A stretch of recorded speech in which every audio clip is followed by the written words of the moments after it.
식사들 하셨습니까?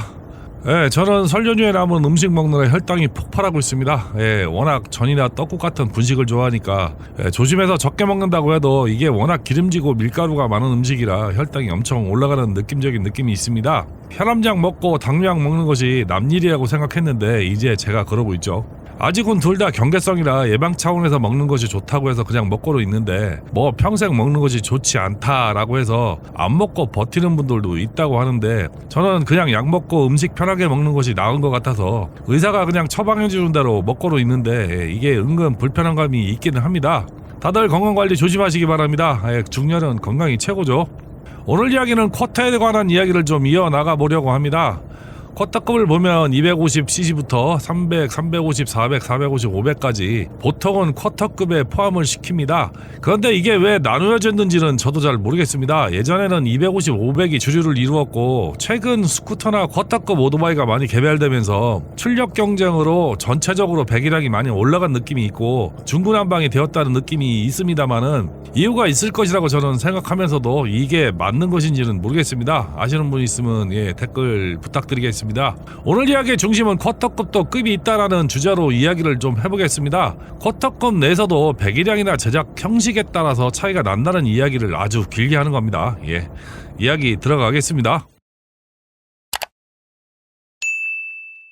오토바이 시장에서 가장 강력한 경쟁 배기량은 사실은 80에서 150cc 구간입니다. 우리야 취미로 오토바이를 타니까 당연히 배기량이 큰 오토바이가 편한 오토바이라고 생각을 하지만은 전 세계적으로 본다면은 실제 취미 인구는 미국이 한 14%, 기타 선진국이 한 15에서 20%고 개발도상국이나 후진국 같은 경우에는 그냥 생필품 개념으로 오토바이를 타고 있다고 합니다. 특히 동남아나 중국, 인도는 오토바이가 없어서는 안 되는 생활 수단이고 생계 수단이며 교통으로 이동 수단이라고 하죠. 가구당 오토바이 보급률이 태국이 약 87%, 베트남이 약 한 86%, 인도네시아가 85%, 말레이시아가 83%, 중국이 60%, 인도가 47%, 파키스탄이 43%, 브라질이 29%로 우리나라는 좀 많이 다르죠.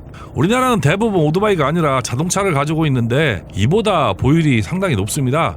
1.94명당 자동차 한 대를 가지고 있으니까 가구당 120% 이상 자동차를 소유한 것이라고 합니다. 경제력 차이가 많이 나는 것 같습니다. 거기다 나라별로 보유 대수를 본다고 한다면은 인도가 2억 2,100만 대 이상 된다고 합니다. 인도네시아가 1억 1,200만 대, 중국이 8,500만 대, 베트남이 5,800만 대 이상으로 우리의 상상을 뛰어넘는 숫자죠. 참고로 우리나라는 오토바이 등록 대수가 한 200만 대 정도 된다고 합니다. 거기다 중국이나 베트남을 중심으로 전기 오토바이 시장도 매년 20%씩 이상 성장하고 있다고 하는데 우리나라도 요즘에 많이 늘어나다 못해 길에 막 차이고 있는 전기 자전거, 전기 오토바이, 전기 킥보드 등이 전부 전기 오토바이 카테고리에 들어간다고 합니다. 우리나라 오토바이도 생계를 위한 배달을 제외하고 취미로 오토바이를 타는 인구는 전체 이용자의 10%가 안 될 것이라고 저는 추측을 하고 있습니다. 다행인 것은 코로나 시절에 많은 인구가 오토바이에 입문했고 그들 중에 계속 취미로 즐기며 고배기량으로 기변하는 인구는 꾸준히 늘어 이제는 어느 정도 취미 인구 비율이 많이 상승했다고는 하지만은 아직도 멀었다고 개인적으로는 생각하는 편입니다. 거기다 요즘은 많은 취미생활이 개발되고 즐기는 폭이 넓어서 오토바이 타는 젊은층 유입이 쉽지 않다가 보니까 전 세계적으로 오토바이 취미 인구는 계속 줄어드는 추세라고 합니다. 요즘 젊은 친구들 스마트폰이나 컴퓨터 게임하지 오토바이 타는 친구들 많지 않죠. 솔직히 지금 40, 50대 여러분 중고등학교 때 오토바이 접하신 분들이 많을 텐데 그때도 오토바이 타는 친구들이 많지도 않았고 타는 친구들 중에 멀쩡하게 공부 잘하고 모범생은 저는 없다고 기억하고 있습니다. 간혹 시골에서 학교가 멀어서 오토바이 타는 친구들이 있었다고 하는데 제 주변에는 좀 없었고요. 거의 대부분 껄렁거리고 담배 피고 맨날 땅바닥에 침이나 뱉고 그런 친구들이 오토바이를 많이 탔죠. 중간에 오토바이 사고로 20대 유명을 달리한 친구들이 많아서 그런가 그런 친구들 지금 오토바이 타는 친구들이 거의 없지만은 가끔 만나보면은 아직도 컬러링이 좀 강한 친구들이 많습니다. 저야 친구가 아버지 88키를 훔쳐갖고 나오면은 한 번씩 즐기는 그런 소심한 부류였고 성인이 되고서 30대에 본격적으로 오토바이를 접한 사람이라서 어찌 보면 어려서는 소심한 편에 속했다고 할 수 있습니다. 그래도 부모님 입장에서 봐서는 또라이였던 것은 분명하죠. 저희 어머니 아직도 오토바이 타고 어디 나가면은 걱정합니다. 예, 그래서 밖으로 어디 가는 것도 힘들고 막 그렇습니다. 눈에 안 보이면 노인네들 없는 걱정도 막 만들어서 하는 경향이 있어서 그런지 몰라도 참 그렇기는 하죠. 우리네 추억은 그렇고 요즘은 다행히 참 건전하고 좋은 방향으로 오토바이 취미를 즐기는 문화가 젊은 친구들 사이에 보급돼서 저는 정말 다행이라고 생각하는 사람 중에 하나입니다. 문제는 어려서부터 껄렁거리며 오토바이 배워서 아직도 그 지랄하는 노인네들이 문제라는 겁니다. 걔는 똥 못 끊죠. 옛말로 나이값 못하는 사람들이 참 많죠. 이 모든 것을 차치하더라도 문제는 취미 인구는 늘긴 해도 너무 적다는 것이죠. 이게 뭐가 문제가 되냐면은 보트 파워가 안 생깁니다. 유튜브에서 정치 얘기하지 말라고 하지만은 이게 정치죠. 이런 것이 바로 민주주의입니다. 결국 정치는 우리 생활과 밀접하게 관계가 있다는 이야기가 됩니다. 생활 정치라는 말이 괜히 생긴 말이 아니죠. 정치 문제를 외면하려는 인간들은 결국 기득권이고 국민이 유권자로서 힘을 가지면 불편한 자들의 계략, 술책 이런 거로 저는 보는 편입니다. 국민들이 정치를 혐오하게 해서 쉽게 권력을 잡으려는 것이죠. 그런 나라가 딱 일본이죠. 그런 나라가 잘 돼도 문제지만은 잘 되는 일이 없습니다. 잘 될 수가 없죠.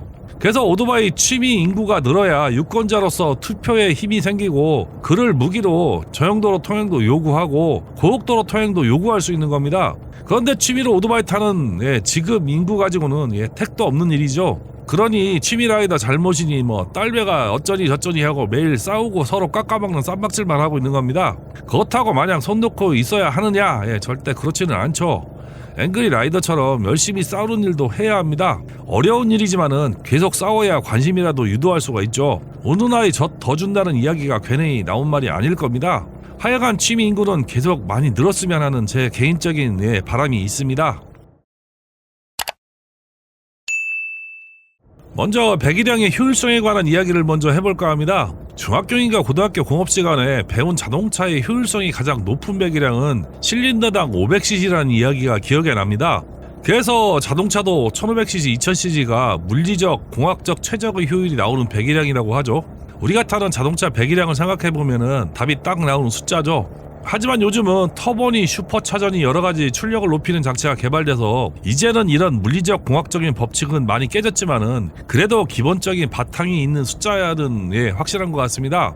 오토바이도 예외가 될 수는 없는 것 같고요. 그래서 500cc 배수인 50, 125, 250, 500, 650, 1000cc 이런 배기량이 나왔던 겁니다. 지금은 하도 중구난방이라서 다 거론하기도 힘들지만은 기본은 그렇다고 합니다. 그런데 왜 요즘 갑작스럽게 쿼터가 유행이냐라는 의문이 생길 겁니다. 이 부분은 제 추측이기는 하지만은 일단 가장 유력한 가설이 환경규제라고 생각을 합니다. 유로5로 넘어오면서 미들급 리터급 4기통 이상 공랭 엔진이 싹 사라졌습니다. 그리고 유로5 플러스로 넘어오면서 리터급 4기통이 여러 대 단종이 되고 거의 2기통이나 3기통으로 바뀌고 있는 추세죠. 이는 환경규제에 따라 기통당 달아야 하는 센서, 오염물 배출 저감 장치 등이 부담으로 작용했다는 이야기가 많습니다. 즉 생산단가 상승과 무게 증가로 인한 실익이 없다는 이유가 가장 클 겁니다. 그러다 대안으로 찾은 것이 쿼터급 단기통 내지는 2기통이라는 썰이 유력하죠. 생산자 입장에서는 원가 절감을 할 수 있는 요소가 많고 소비자 입장에서도 연비나 부피, 무게가 가벼워서 다루기 쉽고 입문자가 적응하기 아주 좋은 골디럭스 존이 쿼터급이라는 겁니다. 거기다가 저렴한 차량 가격, 보험료, 저배기량을 입문해서 업그레이드하기 좋은 기종이 딱 쿼터라서 많이 팔리는 기종이라는 기사도 봤습니다. 또 쿼터급이 이제는 고급화를 거듭하다 보니까 리터급 고급 기종에나 채용되던 스마트폰 연동 계기판, ABS, TCS, 도립식 포크, 전동식 윈드스크린 등이 적용되다 보니까 편의성도 좋아진 데다가 디자인이나 여러가지 편의 기능들이 고급져졌다는 사실입니다. 그리고 이제는 기술력이 좋아져서 오토바이 출력이 비약적으로 높아지다 보니까 충분히 편한 라이딩이 가능한 것도 한몫했다고 보고 있습니다.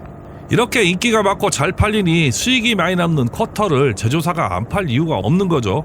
어떻게 보면 수요와 공급이 딱 맞아 떨어졌다고 볼 수 있는 상황이 된 겁니다. 그러다 보니 제조사도 다양한 모델을 개발하고 소비자의 선택도 넓어지는 아주 좋은 파급 효과가 나타나다 보니 요즘 쿼터가 있는 것이 아닌가 하는 제 나름대로 분석을 해봤습니다. 이게 어디 나오는 뉴스나 연구 결과도 아니고 정설도 아니지만은 시골 방구석 유튜버가 분석한 것인데 좀 그럴듯한 것 같지 않나요?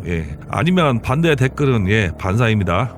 어쨌든 저렴한 가격으로 선택폭도 넓어지고 좋은 현상은 분명한 것 같습니다. 가성비로는 쿼터가 최고이지 않을까 저는 개인적으로 생각을 합니다. 오토바이는 쓰임새에 따라 배기량이 선택의 범위가 달라질 수 있습니다. 만약 배달에 쓰는 오토바이라면은 두 가지로 나눌 수 있을 것 같다는 생각이 좀 듭니다. 먼저 주택가 골목골목 배달하는 일반 음식 배달과 우유 배달, 식물 배달 같은 것이라면은 배기량이 낮고 가볍고 튼튼한 오토바이가 유리할 겁니다. 다만 우유 배달은 좀 무게를 많이 실어야 하는 특성상 스쿠터보다는 슈퍼커브류가 훨씬 좋습니다. 또 다른 배달인 가벼운 서류나 물건을 보편적 배달 거리보다는 거리가 먼 곳으로 보내는 퀵 서비스가 있을 수 있습니다. 이런 경우는 골목보다는 대로를 많이 달리기 때문에 약간은 배기량이 높은 시내 주행이 편한 쿼터급 스쿠터가 제격일 듯 합니다. 할리 타고 우유 배달을 해봤는데 힘만 들고 새벽에 오토바이 시끄럽게 다닌다고 욕만 먹어본 기억이 있어서 잘 알고 있죠. 여행도 마찬가지죠. 단거리 여행은 저배기량도 충분히 소화가 가능합니다. 그런데 하루 300km나 1000km를 달려야 하는 경우라면 저배기량으로 불가능할 수도 있습니다. 할 수 있다고 하는 사람도 있고 하는 사람도 있지만은 고배기량으로 빠르게 달리는 것보다 힘들고 수개월을 지속적으로 여행하는 것은 사실상 어렵죠. 개중에는 송순님이 하고 있는데 산 증인인데 자꾸 개소리 한다는 분도 있습니다. 그분이야 선택권 없이 저배기량 오토바이를 협찬받아서 어쩔 수 없이 달리고 있으니까 하는 것이지, 그대로 따라한다면은 한마디로 개고생하다 여행도 못 끝내고 돌아올 수도 있습니다. 폭간트님이 폭풍인가 헌터커브 타고 개고생한 것이 유튜브로 보고도 그런 얘기를 하는지 저는 잘 모르겠습니다. 심지어 송수님은 파미르고원 와칸밸리 쪽으로 가지도 않고 그나마 편한 파미르 하이웨이 쪽으로 우회를 했습니다. 말도 안 되는 소리로 현혹해서 남에게 절대 권하지 마시고 본인만 그렇게 하시기 바랍니다. 험지로 가는 여행이나 위험한 여행일수록 오토바이는 목숨과 같습니다. 오토바이 하나 잘 선택하고 잘못 선택해서 살 수도 있고 죽을 수도 있거니와 누구처럼 자전거보다 못하게 반은 밀고 반은 끌고 여행을 할 수도 있습니다. 제가 예전 영상에서 이런 이야기를 한 적이 있는데, 그런 마케팅에 속아서 오토바이 타시면은 개고생하시고 오토바이 타고 붕붕 날아다니는 거 따라하다 보면은 내 주머니만 털린다고 이야기를 한 적이 있습니다. 파밀고원 이야기 나와서 하는 이야기인데, 전에도 영상에서 세계여행에 동반할 오토바이를 다룬 적이 있습니다. 몽골리아를 출발해서 몽골리아를 탈출하는 과정과 파밀고원은 우리나라에서 끼케야 10km 안팎 경험할 수 있는 비포장길을 최소한 4000km 이상 달리고 해발고도 4000에서 5000을 넘나드는 곳에서 이상 없이 출력을 내는 오토바이를 타야 합니다. 그런 곳에서는 숨 쉬는 것도 힘들고 고산병이 올 수도 있어서 내 몸 하나 추단하기도 힘든데, 아무리 가벼운 오토바이라도 넘어지면 세우는 것조차 힘들다고 합니다. 여행자들이 대부분 그런 멘트를 많이 하죠. 그런데 리터급 오토바이에 짐 몇십 킬로씩 싣고 그 길을 간다? 저는 그렇게 안 할 것 같습니다. 최대한 200kg이 넘지 않는 500cc급 이하 어드벤처 탈 것 같습니다. 대부분 그렇게 타고 넘는 분들이 사고 없이 쉽게 여행을 합니다. 다만 파미르고원도 와칸밸리 쪽으로 가지 않는다면은 파미르 하이웨이 쪽으로 간다면은 리터급 멀티는 과하고 미들급 가벼운 어드벤처 정도는 탈 것 같습니다. 그래서 배달 이야기에서도 언급했듯이 오토바이는 필요성에 맞춰서 타는 겁니다. 특히 장거리 여행에서는 더 신경 써서 오토바이를 골라야 고생 안 하고 편안한 여행이 가능합니다. 잘못 선택하면은 여행하다가 객사할 수도 있죠. 제가 하고 싶은 이야기는, 오토바이란 목적성에 맞는 과하지도 모자라지도 않은 출력의 오토바이면 충분하다고 이야기하고 있습니다. 국내에서는 어떤 오토바이를 타든 크게 문제가 없습니다. 본인의 취향에 맞게 타시면 됩니다. 그런데 라이딩이 길어지고 더 나아가 세계 여행을 한다면은 더 목적성에 부합한 적당한 출력의 가벼운 추단하기 좋은 오토바이를 선택하는 것이 여행이 즐겁고 안전하게 하는 방법일 겁니다. 제목에 쿼터급도 급이 있다고 했는 이유는 다름이 아니라 쿼터급이 250에서 500cc까지 다양하다 보니까 모델마다 출력도 다르고 출력 특성도 다릅니다. 그래서 급이 다르다고 이야기한 것이죠. 전 시간에 혼다 NX500, 로얄 엔필드 히말라얀 450, CF모터 450MT 다이노그래프로 오토바이 출력 특성을 알아본 바가 있는데, 이는 우리 일반이 생각하는 것보다 중요할 수 있습니다. 다음 차트는 오토바이 배기량별 출력입니다. 대부분 300cc급들은 스쿠터나 일반 어드벤처나 27마력에서 30마력 정도 나오고요. 그리고 450이랑 500은 40마력대가 넘는 출력이 나오고 있죠. 야마 MT-03은 42마력에 3.06 토크, 혼다 GB350은 21.1 PS에 3.0 토크가 나오고 있죠. 뭐 이것만 본다 그러면은 똑같은 배기량이라도 출력이 떨어지는 오토바이가 있고, 또 닌자 ZX4RR처럼 400cc에 불과한데도 불구하고 75.5 PS가 나오는 엄청난 괴물 같은 오토바이도 있습니다. 이게 레메오 작동 시 80 PS가 나온다고 합니다. 자료를 찾다가 보니까 이제는 뭐 250cc 오토바이가 이제 거의 없어진 것 같습니다. 수입을 안 하는 모양이죠. 다들 배기량을 야금야금 올려서 300cc부터 출발하는 경우가 많았습니다. 이것은 아마도 경쟁업체의 체급 키우기 경쟁으로 인한 것이 아닌가 개인적으로 좀 생각을 해봅니다.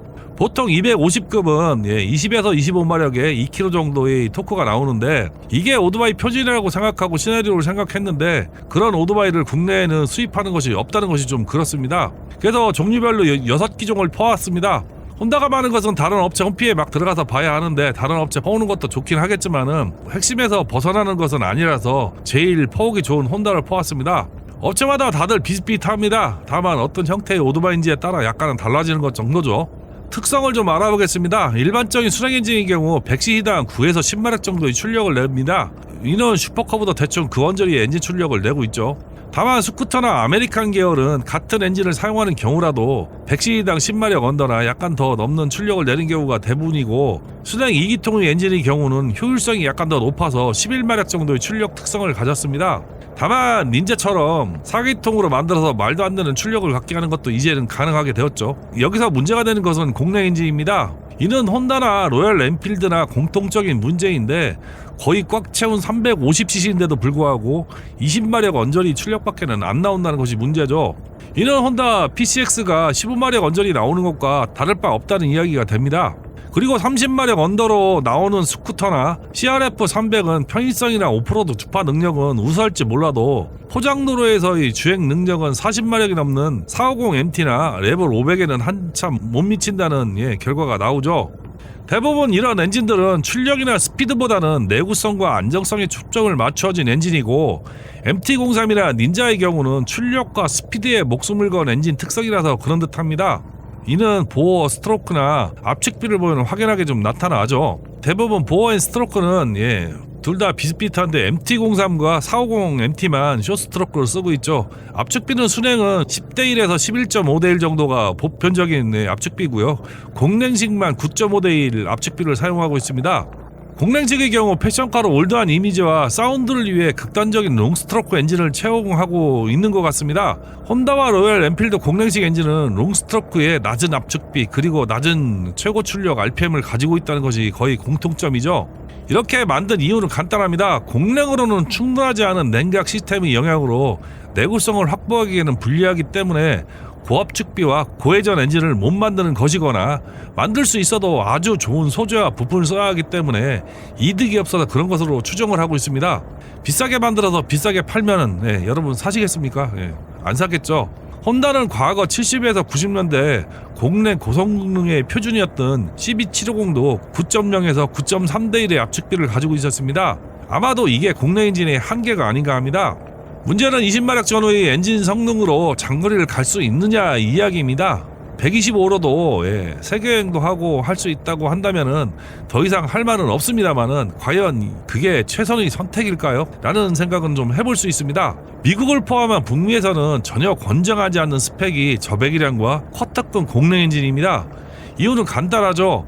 출력이 부족해서 고속도로나 큰 도로에 진입하거나 달리는데 부족하다는 이유입니다. 그래서 동남아나 아시아 시장에서만 좀 인기가 있죠. 당연한 결과겠지만 도로가 좁고 속도가 떨어지는 복잡한 도로에서 달리기 좋은 특성 때문이라서 그렇다고 볼 수가 있습니다. 당연히 생활 밀착형 오토바이라 싼 가격도 한몫을 할 겁니다. 그런데 취미시장에서는 다들 아시다시피 좀 여러모로 부족하죠. 캠핑을 하자니 짐을 많이 싣기도 부족하고 출력이 부족해서 짐까지 더하면 진짜 안 나가죠. 언덕만 만나도 허덕거리는 경우가 있습니다. 이게 가장 치명적일 겁니다. 거기다가 추월이라도 할라치면은 추월이 아니라 자동차가 달리는 속도에도 걸리적거릴 정도로 위험하죠. 그래서 저배기량으로 장거리 라이딩을 한다면은 제가 절대 추천하지 않는 이유가 여기에 있습니다. 저배기량은 진짜 2차선에서 트랙터 추월하기도 힘듭니다. 거기다 차량이 밀리는 곳에서 추월은 물론이고 차량 사이에서 사고 위험으로부터 헤어나오는 것도 힘들죠. 이것은 저배기량이나 350cc급 공랭 엔진이나 상황은 거의 비슷하다고 생각을 할 수 있습니다. 15마력이나 20마력이나 거의 도찐 개찐이죠. 다만 토크가 있어서 뻐당거리는 느낌은 좀 있을 겁니다. 그래도 최소 30마력은 넘어야 추월도 차량 사이에서 위험한 상황도 피할 수 있습니다. 450에서 500cc급의 40마력 정도의 오토바이가 이런 위험에서 자유롭고 라이딩에 지장이 없을 정도의 마지노선이라고 저는 생각을 합니다. 그럼 리터급의 고배기량을 타면 편할 것이냐? 어떤 라이딩을 하냐에 따라 다르다고 저는 생각을 합니다. 만약에 고배기량 리터급의 250에서 300km대 오토바이를 타고 비포장이나 복잡한 시내에서 라이딩을 한다면 아마도 최악의 라이딩을 경험할 수 있을 겁니다. 진짜 체력적으로도 지치죠. 오토바이도 무겁고 클러치도 무겁고 진짜 죽어나죠. 그런데 이런 복잡한 시내 한복판을 스쿠터나 슈퍼컵으로 달리거나 비포장을 커터급 멀티나 어드벤처로 달린다면 아주 편안한 라이딩을 할 수 있습니다. 이처럼 목적에 맞게 오토바이를 선택하고 타야 여러모로 편하죠. 이는 커터급이 대부분 190kg대이고 650cc 이상 미들급이 대부분 230에서 250, 리터급은 250 이상의 무게를 가졌습니다. 오토바이 무게가 거의 비슷한 이유는 독일 등 선진국 면허 체계나 오토바이 스펙에 배기량별 최소 무게 기준이 있어서 그렇다고 합니다. 쿼터의 190kg과 미들급의 250kg은 별 차이가 없다고 생각할 수 있겠지만은 막상 타보면 쿼터가 얼마나 가벼운지 체감이 확 됩니다. 무겁고 고배기량도 좋기는 하지만은 쓰임새가 한정적이라는 점 반드시 알아두시기 바랍니다. 쿼터급 오토바이는 확실히 가성비나 쓰임새가 명확한 오토바이라는 점입니다. 그래서 초보 입문이나 저배기량에서 정착하는 오토바이로도 충분히 즐길 수 있는 정도로 만족도가 높은 오토바이라는 것이죠. 여기서 출력에 대한 불만이 있는 분이라면은 미들급으로 가시지 마시고 리터급 고배기량으로 가는 것이 맞습니다. 쿼터에서 고출력을 내는 오토바이는 미들급과 비슷한 느낌이라서 체감상 만족할 만한 선택은 결코 아니라는 점이죠. 오토바이는 분명히 말씀드리지만 할 수 있는데 안 하는 것과 아예 못하는 것은 좀 다르죠. 다만 고출력 오토바이를 초보가 탄다면은 컨트롤이 안 돼서 또는 욕심을 내다 사고 위험이 많다는 것이 일반적인 중론입니다. 그렇기 때문에 적당한 출력과 재미를 위해서는 쿼터급이 최고다라고 강조하고 싶습니다. 결론입니다. 100에서 200km 정도 도심을 낀 솔방솔방 라이딩이라면은 300에서 350cc급 순행 스쿠터를 타시고요. 장거리 라이딩에 가볍고 욕심을 부리지 않는다면은 450cc 멀티, 욕심 없이 오토바이 라이딩이 좋고 한방에 오토바이 기변을 끝내겠다라고 한다면은 혼다 레브로 500, 아주 가볍고 날렵한 고출력을 느끼고 싶다면은 닌자 400RR 정도로 결론을 내겠습니다. 아마도 쿼터급으로 저배기량과 동반 라이딩 한다면은 크정님 같은 모드로 로드 역할을 할 수도 있고 미들급과는 비슷하게 따라갈 수는 있습니다. 다만 고배기량과 라이딩 하다 보면은 가랭이가 찢어지는 경험도 가능합니다. 쿼터급이 만능도 아니고 완벽하다고 말씀드릴 수는 없습니다. 부족할 수도 있습니다. 다만 가격적으로나 정비비 등 합리적인 면이 많기 때문에 가성비라는 측면에서는 어느 정도 분명한 클래스가 아닌가 생각을 합니다. 근데 국내 엔진을 선택한다면은 저배기량과 다름없다는 점 반드시 알고 선택하시기 바랍니다. 오늘 이야기는 쿼터급에 관한 이야기를 해봤습니다. 어떤 메이커의 사주도 없이 솔직한 이야기를 했죠. 선택은 여러분이 몫이지만은 좋은 선택하셔서 즐겁고 안전한 라이딩 하시기 바랍니다. 오늘 이야기는 여기까지입니다. 시청해주셔서 감사합니다.